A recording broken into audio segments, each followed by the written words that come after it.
안녕하세요. 나민숙 작가예요. 살면서 가끔은 그 어떤 것도 위로가 안 될 때가 있어요.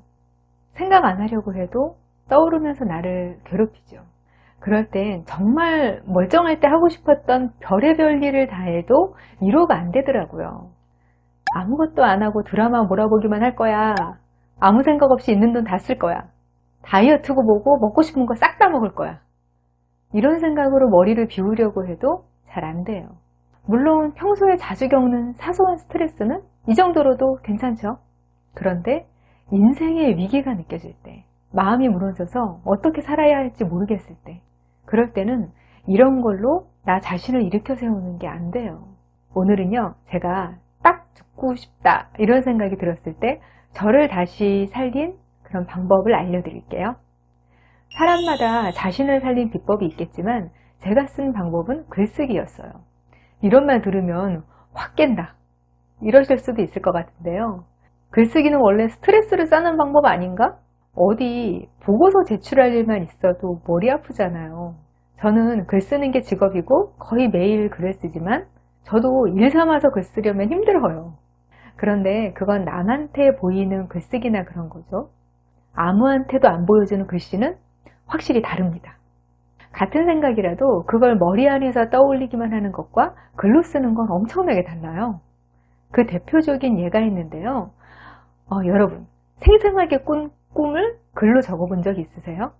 시나리오 작가 지망생이었던 시절에요. 영화 같은 꿈을 많이 꿨어요. 내용이 너무 말이 되고 감동과 교훈도 있는 거예요. 꿈속에서 울어서 깨고도 막 눈에 눈물이 흘러있고 그랬었어요. 그래서 그걸 글로 적어서 시나리오를 써야겠다 하고 결심했죠. 그런데 막상 그 꿈을 글로 적으니까 내용이 너무 말이 안 되는 거예요.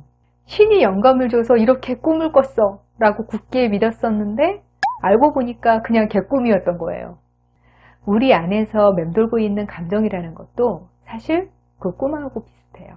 내 자신이 내가 처한 상황을 다 알고 있고 주변 관계도 다 이해하고 있는 것 같잖아요. 그런데 그걸 글로 적으면 내가 뭔가 잘못 알고 있었다는 걸 알게 될 때가 많아요. 글로 적으면 내 생각의 허점이 보여요. 그러면서 내가 인생에서 지금 서 있는 이 지점이 명징하게 보인다는 거죠. 안다고 뭐가 달라지냐고요? 그건 인생을 완전히 바꿀 수도 있는 거예요. 사람이 정말 극도의 스트레스를 받고 힘들 때가 어떤 때냐면요. 자기 상황, 자기 감정을 이해할 수 없을 때예요. 제가 보니까요. 힘들 때 사주 명리학을 배우는 사람들이 적지 않아요. 지금 그쪽 계통에서 유명하신 분들 중에서 인생에서 힘들 때 공부를 시작했다가 경지에 오르신 분들도 많죠. 전에는요. 그게 좋고 나쁘고를 떠나서 저는 이해가 잘 안 되더라고요. 사주 보고 그러는 거 미신 아니야? 마음이 약해져서 그런가? 그런데 시간이 지나서 이제는 그분들이 왜 힘들 때 명리학에 빠졌는지 알겠어요. 그분들은 자기가 처한 상황을 납득하고 싶은 거예요. 그런데 명리학 공부를 하면 그게 사실이고 아니고를 떠나서 이유가 나와요. 아, 내가 지금 사람을 다 잃고 손해를 보는 시기를 살고 있구나. 내가 노력을 해도 한계가 있는 일이었어. 나는 이런 성격을 타고난 사람이라 이런 일을 하면 안 되는데 하고 있었구나. 이런 세계관에서 보면 내가 겪고 있는 일들이 전체적으로 이해가 되는 거예요. 그러면서 지금 상황은 하나도 변한 게 없는데 해소감이 생기는 거예요. 여러분한테 사주 공부하라고 드리는 말씀 아니에요. 그만큼 내 마음과 상황을 이해하는 일이 중요하다는 거예요.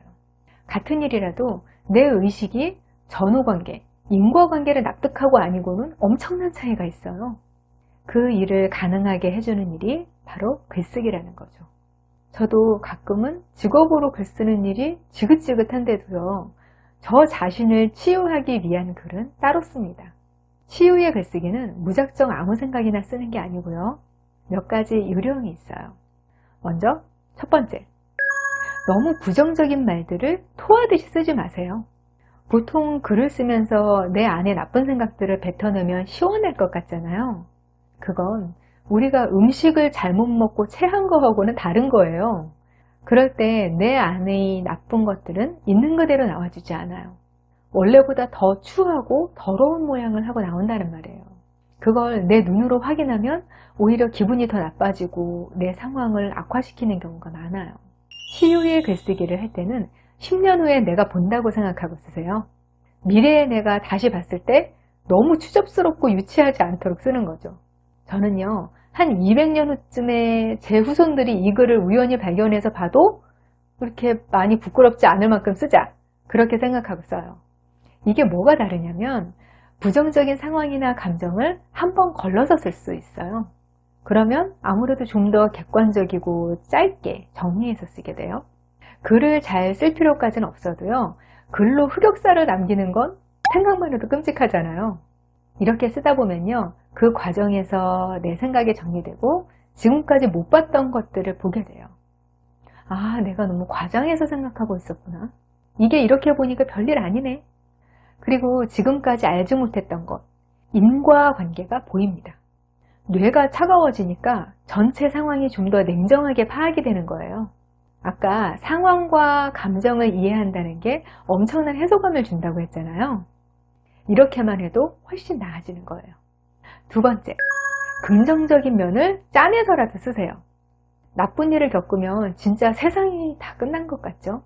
그런데 많은 일들을 겪고 극복하고 지내고 이렇게 살다 보니까 점점 확실하게 알게 되는 게 있어요. 그 어떤 나쁜 일에도 좋은 면이 있구나. 진짜 인류한테 제일 최악인 게 전쟁이잖아요. 그런데도 1, 2차 세계대전으로 우리가 덕본 것도 많아요. 의학이나 과학기술이 엄청 발달해서 우리 일상생활에 적용되는 기술도 그때 한 번씩 크게 발전한 경우가 많아요. 여권신장도 그때 일어났고요. 이거 전쟁 옹호 같은 거 아니라는 거 아시죠? 전 평화주의자입니다. 그 정도로 최악인 일조차 긍정적인 면이 있는데 우리가 겪는 일들에 긍정적인 면이 없을까요?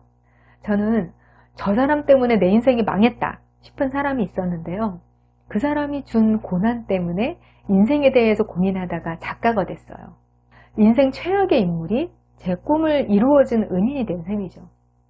첫 번째 단계에서 담담하게 내 상황과 감정을 적어나가다가 긍정적인 해석을 하고 미래를 기대하는 글을 쓰다 보면요, 정말로 기분이 나아져요.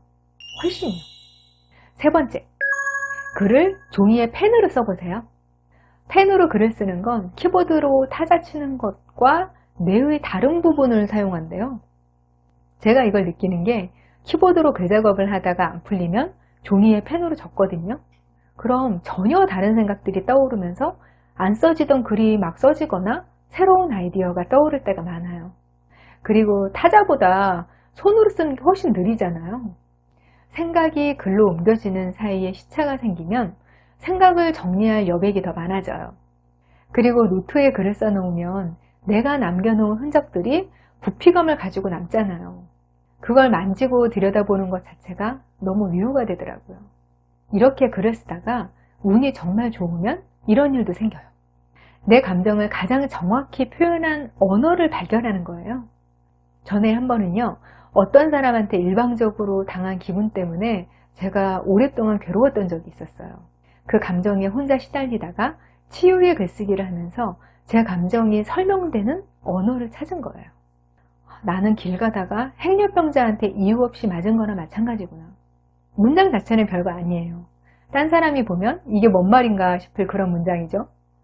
그런데 그 문장이 쓰고 보니까 저한테는 제 감정을 너무나 정확히 설명한 문장인 거예요. 저는 그때 제가 피해자인데 왜 상대를 생각해서 떨쳐버리지 못할까? 가치 없는 사람인데 내가 왜 그 사람을 의식하는 거지? 그런 생각이 들면서 제 자신이 너무 못난 사람으로 느껴졌거든요.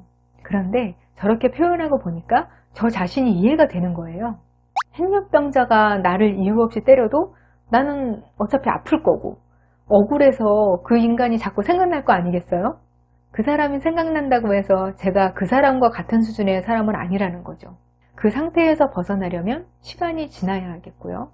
진짜 신기한 게요. 그 문장을 발견하고부터 저는 더 이상 그 사람에 대한 스트레스에 시달리지 않았어요. 이게 글을 잘 써야만 발견할 수 있는 게 아니에요.